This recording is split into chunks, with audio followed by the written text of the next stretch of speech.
All right, time to talk about Stand and Deliver, the NXT show that started off Saturday. Yeah. It didn't really deliver any points for any of us, though.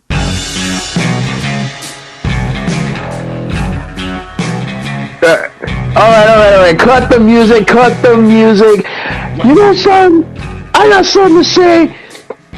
Throughout my career, I've wrestled a lot of countries, and I've wrestled at many venues. At NXT Stand and Deliver, I had a 144 and 2/3% chance of winning, and this happens. This is a forget. Nah, I'm done with this crap. What went there? All right. We get it. I get it. I know exactly what you're referencing. Give Lou a chance to do the intro, and we'll get to that. Welcome to TFS Pod. It's 24/7 Lou, and that's Ric-Hard saying, "Wow, this one really went off the rails real quick." And that's the one-man band. Man, come on. Everything was right there. Come on.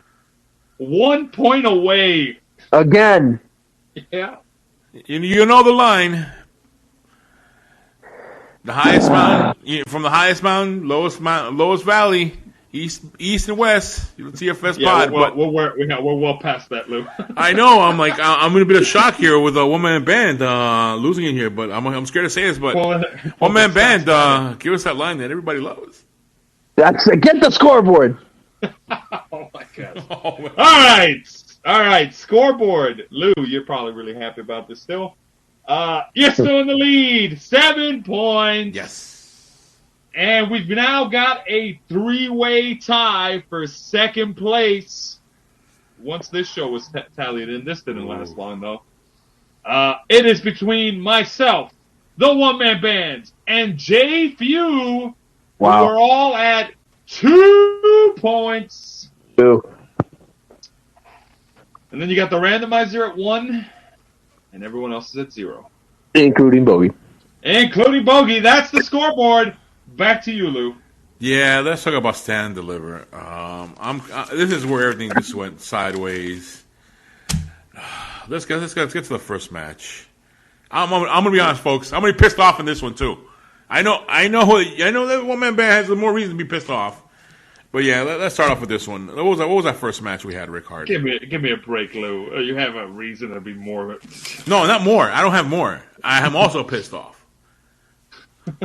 You're also pissed off. Oh, all right. So the opening match, which if it's marked as the pre-show, I believe it was. Yeah, it was Raquel Gonzalez and Dakota Kai getting the win over Gigi Dolan and JC Jane of Toxic Attraction to become the NXT Women's Tag Team Champions.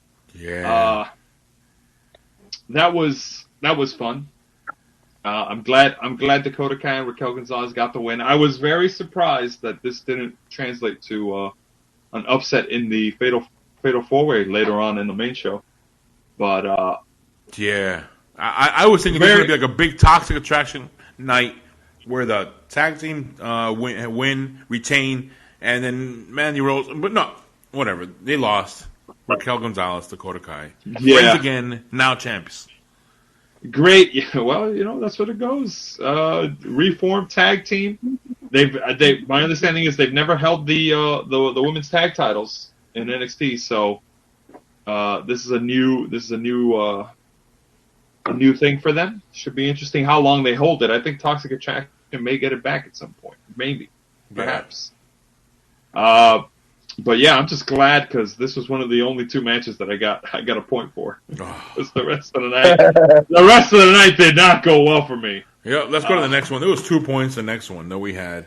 2 points and nobody got it despite Let me look at this. Okay. We had someone pick Carmelo Hayes. We had somebody pick Santos Escobar. 2 people. I picked Santos Escobar also. We had the one-man band pick Grayson Waller. We had 24/7 Lou and Main Event Jeff pick Solo Sequoia. Everybody out of 5 people we had 4 picks locked in. Someone was almost 80% chance anybody would get a point. Now, who won? The one person we all said was like, he's part of the old NXT. It's probably not going to happen. Cameron Grimes. Now, you see, on this one, I did not know about this storyline about how he had promised his father that he would win a championship. I did not either. If I would have known that, I would have gone with that one. But I don't know. It depends sometimes because now it's NXT. It's different. The brand, I don't know. Because in the past, they would have given us what we wanted. And I'm surprised they gave fans what they wanted in this one with Cameron Grimes winning. I'm surprised he got his North American Championship back because he's a former North American champion. There were a lot of folks. So 2-time holder? He is. I thought it was the first time. Wow. Is he? Hold on. It's his first time, I believe. Oh, never mind. I'm thinking of the $1 Million Championship. Yeah. I was gonna say yeah. Yeah. And my mistake. Away. My mistake. Yeah, this is his first championship for Cameron Grimes. Well, it's not his first championship. It's just his first time as North American champion. Whoa. What are you trying to say? Don't tell $1 Million Man. I'm kidding. You know your championship's in trouble or needs more credibility when it doesn't last as long as the 24/7 title. Ooh. All right, but way to go to Cameron Grimes. I'm glad they gave him that moment. Sorry about his dad. I wasn't aware of that storyline either. Mm-hmm. I didn't know you either. Yeah, they just once it came out, I was like, oh, wait a minute, hold on a second. Next match. But yeah, nobody got the double points. First time for that, right? I believe so. Actually, yes, that is the first time. 2 points right there, gone, disappeared. Might not have been. You know what? It might not have been the first time, but it's definitely the first time where the only competitor not picked was the one that won. Yeah. And everyone else had at least one person picking them. That's definitely the first time I can remember in history. So first time for everything, folks. Next match was Tony D'Angelo versus Tommaso Ciampa, and well, the old NXT kind of took a knee on this one because Tommaso Ciampa got defeated by pinfall by Tony D'Angelo. That match, man, for real. And this one, I thought NXT was going to give us what we wanted. You know, he goes out with a win, Ciampa, and no, the Tony D'Angelo one, which I don't know. I personally didn't like it. I didn't like that the Tony D'Angelo won, but okay, he won. Fine. There you go. I was really hoping that maybe, just maybe, we saw a returning Johnny Gargano, even the odds against AJ Galante on the outside. Mm-hmm. But no, Tony D'Angelo got the win. Tommaso Ciampa's last match apparently, and I don't know how I feel about it. You know, he's on Raw now. He's on Raw. Yeah, hopefully he gets treated better, but we know how this goes. Yeah. Maybe if he was part of the new NXT, but no. I don't know. All right, next matchup. Next matchup, which also was a match where nobody got a point on, was MSK versus Imperium versus the Creed brothers in a triple threat. And nobody picked MSK. The split was between Creed brothers and Imperium. And MSK got the win. They won back the tag team champions. Did you guys catch what happened recently on MSK with MSK? Did they give up the belt? Yeah, it was championships. Yeah, they had to. I mean, they had to. Yeah. I mean, if you want, I can dive into it real quick, unless you want to do it for another segment. Okay, well, go ahead. Okay, so it's I believe it's Wes Lee, if I'm not mistaken, that got booted.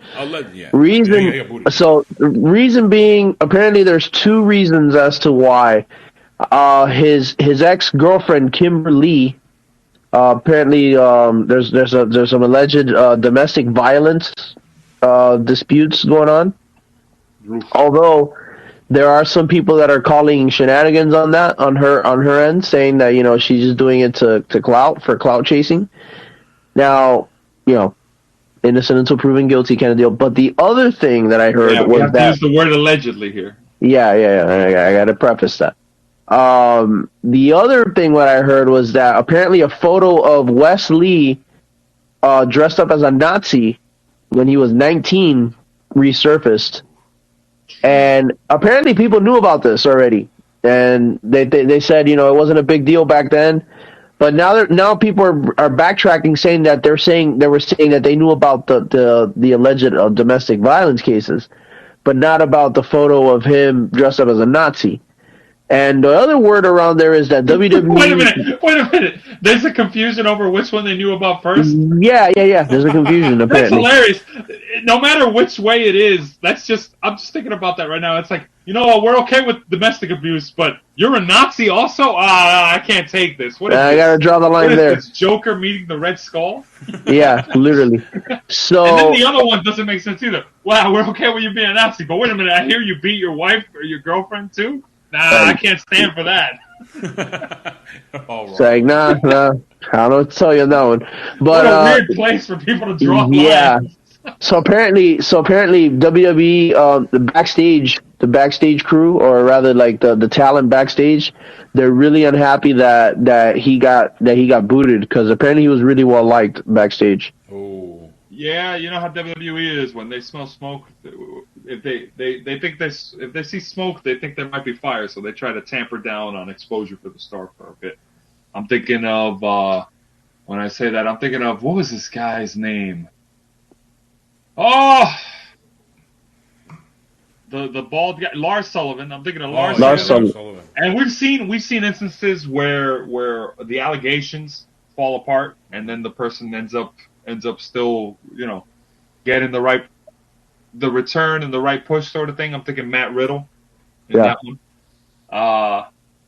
But all we can hope for is the truth on this. But if it does turn out that it's all just smoke, it's unfortunate that Wesley got that cut short. So, all right, then we had that match, which no one got a point on that one. No one got a point, but the NXT Tag Team Championship did change hand. Imperium, after holding the title for what felt like forever, pulling a page out of Gunther's book. Holding the title forever, finally dropped it, and no one got a point on that. But at this point, OMB was doing pretty good. He was doing pretty good. Next, we had a fatal four-way for the women's. We had the Then NXT, the fatal four-way happens. NXT Women's Championship. And fatal four-way happened, and this is what put Jfew and One-Man-Band tied. No, they didn't have them a tie. No, they didn't have a tie going into this, but then Mandy Rose got the win, and they were tied there. Oh, yes. Yeah, they were both walking in with 2 points. Or no. No. OMB had the lead, 3 points. He had the lead at 3 points. No, wait, hold on. I have it as Mandy Rose winning, and at that point, Jfew had 3 points, and the One-Man Band had 2 points. Jfew had 3 points at this point? Yeah. Then LA Knight Gunther, then it was 4-3. And then so essentially, if I would have got the last one, I would have tied with Jfew. Yeah, let's talk about what are your feelings. Let's get to that. Let's just cut the. Hold on. No. I want to talk about this fatal four because my girl Cora Jade got screwed.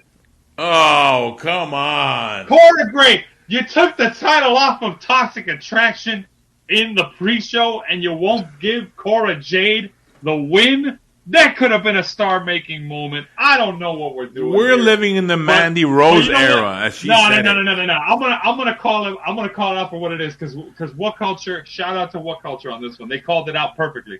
NXT 2.0 is just basically softcore porn, and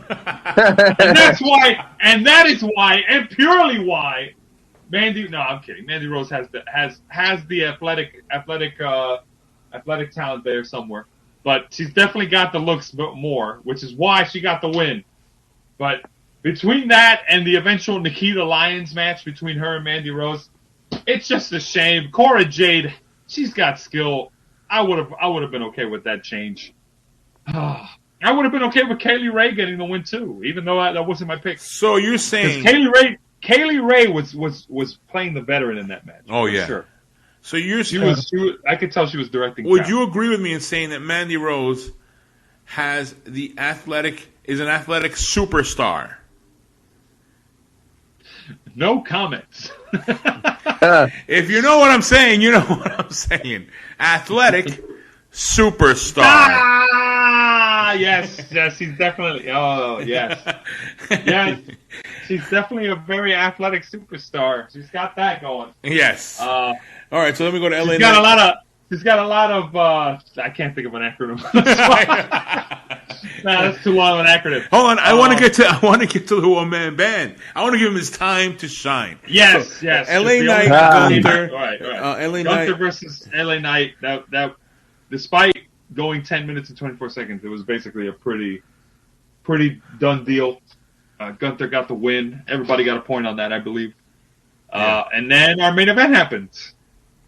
Yeah, it happened, all right. Tiebreaker. And you have the floor, the one-man band. Man. All right, man, where do I begin with this one? How should have this gone? How about that? Come on. I mean, listen. You have the main event, you have the guy who's going to be the future of NXT.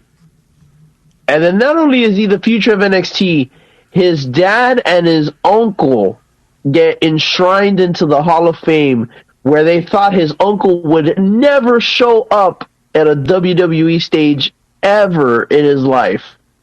You know, he's one of those, obviously I know they say in wrestling, never say never, but he had such a bad track record with WWE on his second stint that, you know, we thought, oh, he's never coming back, especially since he had made threats to Triple H and Stephanie McMahon, saying that, you know, I'll never be at the WWE Hall of Fame. If I do, like, I'll beat up Triple H, you know, all this good stuff. But it happens, and you know, and in fact, Braun Breaker is actually the host. He's not the host, the one that introduces them. Yeah. So it's like, you know, so that right there, man, having his dad and his uncle enshrined into the Hall of Fame, they should have capped that off with him winning. And what do? They botch it. They botch it so hard. It's almost like if Dolph Ziggler said, you know what, hey man, you know, I haven't had a title defense in like a sexual title defense and for a world title or a major championship in a long time, you know. Let me just get this one. So that I can like say I had something. And then they were probably like, oh, you know, he has been with us for 15, 16 years, you know, maybe we'll give him this solid. Like, but come on. And what was the kicker? What was the kicker that happened a few days after? A few days. I mean, come on. On Raw, on the night after WrestleMania, they decided to pull the trigger then. Why? Why? It made no sense. You know what? They could have given him the title. They could have given him the title at NXT Stand and Deliver, and you could have that whole segment could have been like, you would have saved the time on that segment for something else. Mm-hmm. But no, you know, WWE logic. I think honestly, arena, not even in the performance center. All right, so here's my take on it. One, the Raw after Mania has always got the thing for like, oh, we could see championships change hands, and they do that a lot. Maybe. And this is crazy, but I think Vince might have thought to himself, yeah, Raw's going to have more eyeballs than NXT Stand and Deliver. Oh. He might think that lowly of NXT. WrestleMania? I think so. Yeah, I think you're right. Right, he's never been fond of NXT since the first version. Since when it was a competitor show. That's the only version of the show he knows. The one where they're all contestants trying to earn a contract.